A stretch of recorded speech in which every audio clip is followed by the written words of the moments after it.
വളലാർ ശ്രീ രാമലിംഗസ്വാമികളുടെ അരുൾപ്പെരും ജ്യോതിയിലെ അടുത്ത അകവലിലേക്ക് നമുക്ക് പ്രവേശിക്കാം.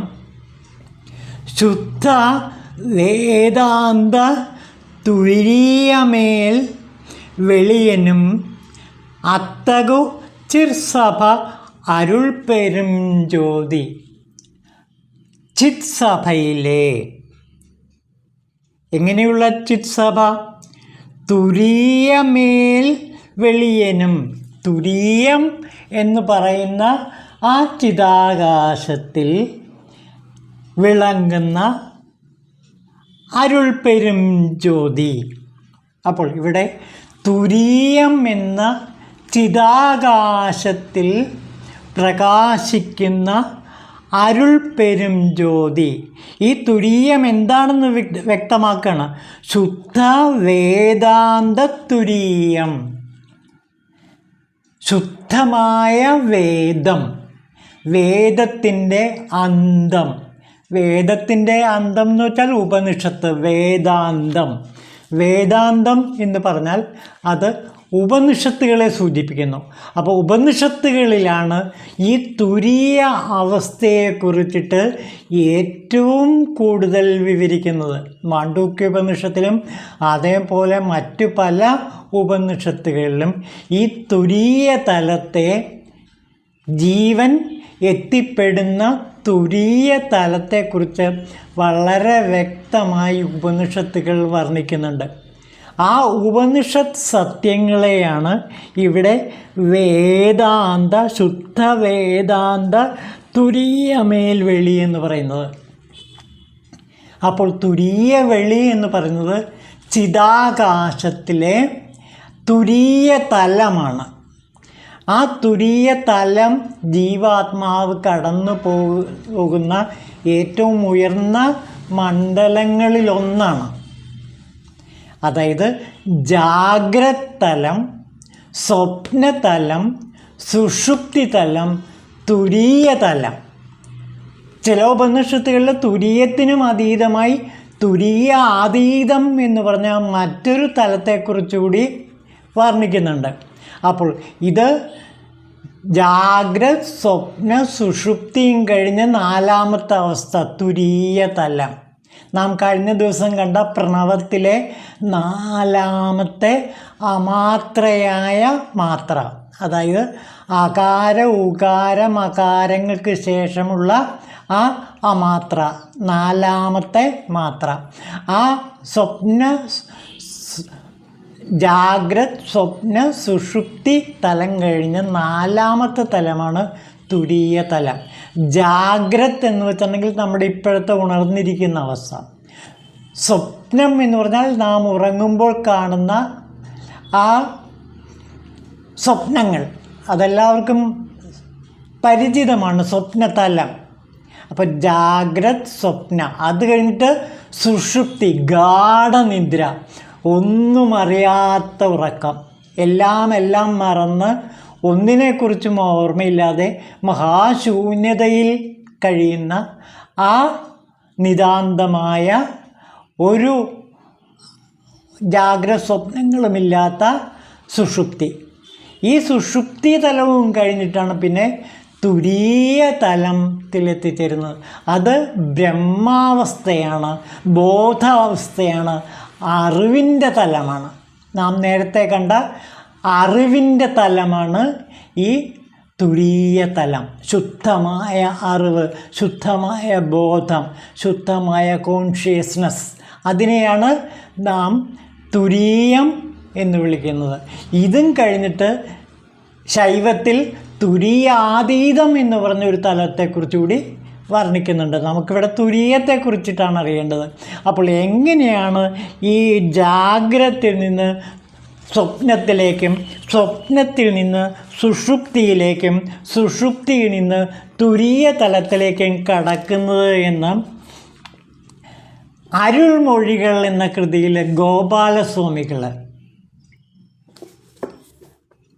വിശദീകരിക്കുന്നുണ്ട്. സാധു ഗോപാലസ്വാമികൾ വളരെ പ്രശസ്തനായ, എന്നാൽ അധികമൊന്നും അറിയപ്പെടാതെ സമാധി സുഖത്തിൽ മുഴുകിക്കഴിഞ്ഞിരുന്ന ഒരു മഹാഗുരുവാണ് സാധു ഗോപാലസ്വാമികൾ. സാധു ഗോപാലസ്വാമികൾക്ക് 18 സിദ്ധന്മാരുമായി നിരന്തരമായി സമ്പർക്കത്തിലേർപ്പെടാൻ കഴിഞ്ഞിരുന്നു എന്നാണ് പറയുന്നത്. പല സിദ്ധന്മാരും അദ്ദേഹത്തിൻ്റെ വീട്ടിലെ കസേരകളിൽ വന്ന് ഇരിക്കുന്നതായിട്ട് വർണ്ണിക്കപ്പെടുന്നുണ്ട്. അപ്പോൾ അദൃശ്യരായ ഈ 18 മഹാസിദ്ധന്മാരിൽ പലരും സാധു ഗോപാലസ്വാമികളുമായിട്ട് നിരന്തര സമ്പർക്കത്തിൽ ഏർപ്പെട്ടിരുന്നു എന്നാണ് പറയുന്നത്. നമുക്ക് പിന്നീട് സമയം കിട്ടുകയാണെങ്കിൽ സാധു ഗോപാലസ്വാമിയെക്കുറിച്ചിട്ട് ഞാൻ കൂടുതൽ കാര്യങ്ങൾ പറയാം. ഇപ്പോൾ അദ്ദേഹത്തിൻ്റെ അരുൾമൊഴികളിലെ കുറച്ച് ഭാഗത്തേക്ക് നമുക്ക് നോക്കാം. ജാഗ്രത്തിൽ സ്വപ്നാവസ്ഥയുടെ പ്രതീതി ഉണ്ടാകാം. എന്നാൽ സ്വപ്നാവസ്ഥയിൽ അതിൻ്റെ പ്രതീതി എത്രത്തോളം ഉണ്ടെന്ന് നോക്കിയാൽ ജാഗ്രത അവസ്ഥയേക്കാളും എത്രയോ വലുതാണ് എന്ന് മനസ്സിലാക്കാം. ഈ അറിവുണ്ടാകുന്നത് ബോധം കൊണ്ടാണ്. സ്ഥൂലത്തിൻ്റെ ചെയ്തികളെയെല്ലാം ഉറ്റുനോക്കിയാൽ അതിൻ്റെ ബോധപരമായ അറിവ് ഉണ്ടാകും. ക്രമേണ സൂക്ഷ്മത്തിൻ്റെ ചെയ്തികളുടെയെല്ലാം അറിവുണ്ടാകും. ഒരാൾ ഒരു വീട്ടിൽ നിന്ന് ആ വീട്ടുകാരോട് സംസാരിച്ചിട്ട് പുറത്തു പോകുന്നു എന്നിരിക്കട്ടെ. പിൻവശത്ത് ഒരു കൈകൊട്ട് കേൾക്കുമ്പോൾ ആ മനുഷ്യൻ താനെ തിരിഞ്ഞു നോക്കുന്നു. കാരണം തന്നെ ചിലപ്പോൾ വിളിച്ചേക്കാമെന്നുള്ള ഭാവന ആ മനുഷ്യൻ്റെ ഉള്ളിൽ കിടപ്പുണ്ട്. അതുകൊണ്ട് ആ കൊട്ടിൻ്റെ ശബ്ദവും ഉള്ളിൽ വിചാരവും ഏകോപിക്കുന്നത് സൂക്ഷ്മ വൈഭവമാണ്.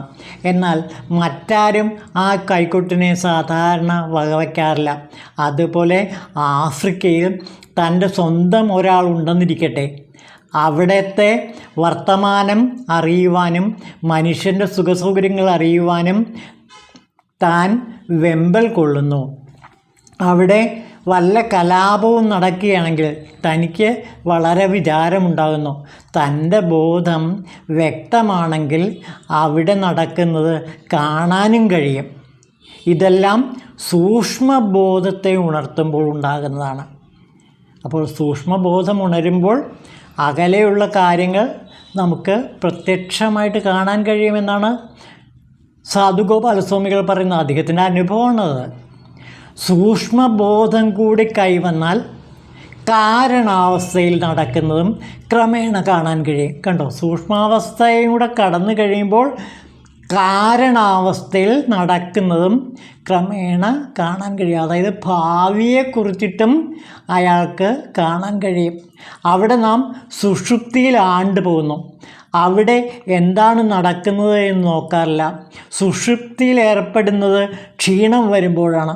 ആ ക്ഷീണഭാവതയോടുകൂടി കാരണാവസ്ഥയിൽ ചെന്ന് വിശ്രമിക്കുന്നു. ഈ കാരണാവസ്ഥയെയും കാണണം. അത് സൂക്ഷ്മത്തെക്കാളും ബൃഹത്തും വ്യാപ്തവുമാണ്. ശരിയായ ബോധമില്ലാതെ കാരണാവസ്ഥ എത്തിപ്പെടുകയാണെങ്കിൽ ഭയത്തിന് ഹേതുവായിത്തീരും. അപ്പോൾ ദൃഢമായ നിശ്ചയം നൽകിക്കൊണ്ട് അഥവാ അറിവ് ഉണർത്തി സ്ഥൂല സൂക്ഷ്മ കാരണാവസ്ഥകളെ തരണം ചെയ്യണം. അങ്ങനെ സൂക്ഷ്മ സ്ഥൂല കാരണാവസ്ഥകളെയും തരണം ചെയ്യുമ്പോൾ എന്താണ് സംഭവിക്കുന്നത്? അപ്പോഴാണ് തുരീയ തലം ഉയർന്നു വരുന്നത്. ഉള്ള വസ്തുവിൻ്റെ പര്യായ ശബ്ദങ്ങൾ അസ്ഥി, ഭാതി, പ്രിയം എന്നറിഞ്ഞുവല്ലോ. അതായത് ഉണ്ട്, പ്രകാശിക്കുന്നു, ആനന്ദമായിരിക്കുന്നു. എല്ലാറ്റിൻ്റെയും ആധാരവും അധിഷ്ഠാനവും ദ്രഷ്ടാവും ഈ ഉള്ള വസ്തുവാണ്. ആനന്ദവും വ്യാമോഹവും കൂടി ചേരുമ്പോൾ ഉൽപ്പത്തി ഉണ്ടാകുന്നു. ഉൽപ്പത്തിക്ക് ഹേതു ആനന്ദമാണെങ്കിലും വ്യാമോഹവും കൂടി ചേരുമ്പോഴാണ് ബന്ധം ഏർപ്പെടുന്നത്.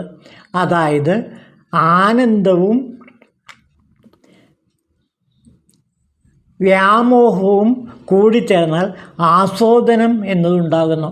1 എന്ന സംഖ്യയുടെ കൂട്ടമാണ് അനവധി സംഖ്യകൾ. ഈ അനവധി സംഖ്യകൾക്ക് ആധാരം 1 എന്നുള്ളതാണ്. അതുപോലെ 1-ൽ കുറവായ സംഖ്യകൾ 1-ൻ്റെ പിന്നാലെ 0 കുത്താകുന്ന ഒരു ജീവനിർദ്ദേശവും കൊടുക്കുന്നു. അപ്പോൾ 1-ൻ്റെ കുറവായ സംഖ്യകൾക്കും കൂട്ടമായ സംഖ്യകൾക്കും ആധാരം 1 തന്നെ. ആ 1 എന്നത് അറിയപ്പെടുമ്പോഴുള്ള വസ്തുവായി തന്നെ അറിയപ്പെടുന്നു. അതാണ് തുരീയം. അനവധി തത്വങ്ങളായി തോന്നപ്പെടുന്ന ഈ ജഗത്ത് വാസ്തവത്തിൽ ആ ഉള്ള അവസ്ഥയിൽ തന്നെ ആണ്ടിരിക്കുന്നു. ആ 1 എന്ന അവസ്ഥ. ഈ അനവധി തത്വങ്ങൾ കണ്ട് നാം ഭയപ്പെടാതെ അവയുടെ ആധാരമായ ആ ഉള്ള അവസ്ഥയെ ബോധപരമായി അറിഞ്ഞാൽ അത് തൻ്റെ സ്വസ്വരൂപീകരണമായിത്തീരുന്നു.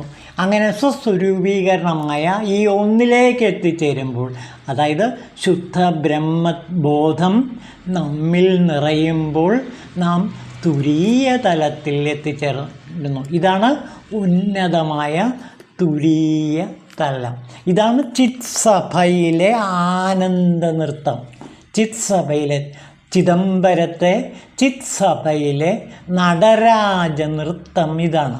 ഈ നടരാജ നൃത്തത്തിന് അനേകം ഭാവതരംഗങ്ങളുണ്ട്.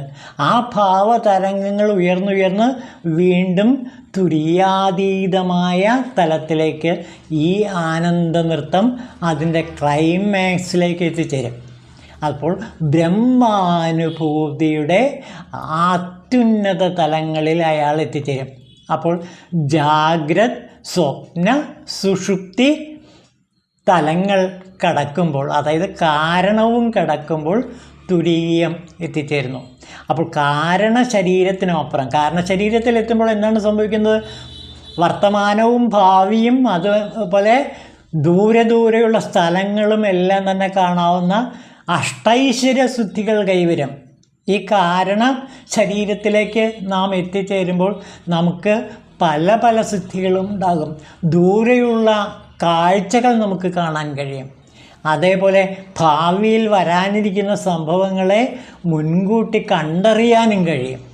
ഇത് കാരണതലത്തിലെത്തിച്ചേരുമ്പോഴാണ്. ഈ കാരണതലത്തിനും അപ്പുറമാണ് ഈ ശുദ്ധ ബോധാവസ്ഥയാകുന്ന തുരീയ തലം. ഈ തുരീയ തലമാണ് ചിത് പ്രകാശ ഒളി, അതായത് തിരു അരുൾ പെരും ജ്യോതി. അപ്പോൾ തുരീയമെന്ന ആ അവസ്ഥയെ ഇവിടെ നാം അരുൾപ്പെരും ജ്യോതിയായി കാണുന്നു. അപ്പോൾ നാം അരുൾപ്പെരും ജ്യോതി എന്ന അക്ഷരങ്ങൾ ഉരുവിടുമ്പോൾ ഈ തുരീയ തലത്തിലേക്ക് ഉയർത്തപ്പെടുന്നു എന്നുള്ളതാണ് സത്യം. അരുൾപ്പെരും ജ്യോതി, അരുൾപ്പെരും ജ്യോതി, തനിപ്പെരും കരുണൈ, അരുൾപ്പെരും ജ്യോതി എന്ന മഹാമന്ത്രം ഉച്ചരിക്കുമ്പോൾ നാം അരുൾപ്പെരും ജ്യോതിയിൽ കഴിഞ്ഞിട്ട് വീണ്ടും ഒരു അരുൾപ്പെരും ജ്യോതിയുണ്ട്. ആ അരുൾപ്പെരും ജ്യോതിയിലെത്തുമ്പോൾ നമുക്ക് ഈ ഭൂതഭാവി വർത്തമാന കാലങ്ങളെല്ലാം തന്നെ വ്യക്തമാകും. ദൂരസ്ഥലങ്ങളിലുള്ള അടുത്ത് നടക്കുന്നതായിട്ട് കണ്ണുകൊണ്ട് കാണാൻ കഴിയും. മനക്കണ്ണുകൊണ്ട്, ജ്ഞാനക്കണ്ണുകൊണ്ട് കാണാൻ കഴിയും. ഇതും കടന്നു ചെല്ലുമ്പോഴാണ് തുരീയമായ തലത്തിലേക്ക് ജീവാത്മാവ് കടന്ന് ചെല്ലുന്നത്. അത് ശിവമാണ്, ആനന്ദമാണ്. ഇനി വരാൻ പോകുന്ന ഭാഗത്ത് സച്ചിത് ആനന്ദത്തെപ്പറ്റി പറയുന്നുണ്ട്. അപ്പോൾ നമുക്ക് അതിൻ്റെ കൂടുതൽ വിവരങ്ങൾ മനസ്സിലാക്കാം. ഓം ശിവായ നമഃ.